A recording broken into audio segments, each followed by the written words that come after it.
Après la mort et les obsèques de François, les cardinaux du conclave se sont enfermés durant 2 jours pour nommer son successeur. Et en ce jeudi 8 mai 2025, c'est Léon XIV qui s'est présenté aux chrétiens du monde entier. Ce pape américain a alors tenu son premier discours face à des fidèles en liesse. Le lendemain, Apolline de Malherbe a tenu à évoquer cette nomination, avec Jean-François Colosimo, théologien et historien. Toutes les autres grandes religions sont très concentrées géographiquement. Là, le catholicisme est partout présent. Regardez, les cardinaux venaient de 70 pays. On ne peut pas faire mieux, commence-t-il par indiquer. Et pour Apolline de Malherbe, Léon XIV a fait une arrivée très surprenante devant les fidèles.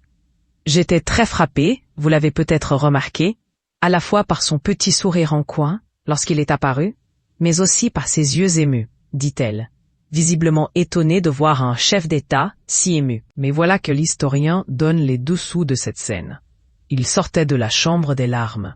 Vous savez, cette petite sacristie où il y a 3 soutanes et une rangée de souliers qui attendent le nouveau pape. Elle s'appelle la chambre des larmes parce que c'est le moment où en fait, les larmes c'est une forme de purification aussi. C'est le moment quand même où s'opère une transformation, décrit le spécialiste. Celui qui était cardinal et prénommé Robert Francis Prévost a promis que le mal ne gagnera pas et a appelé à construire des ponts entre tous les pays. C'est le cardinal Dominique Mamberti qui a annoncé que le nouveau souverain avait choisi le nom de Léon XIV. Dans le cas de Léon XIV, il s'agit d'un clin d'œil au précédent pape qui a choisi ce nom.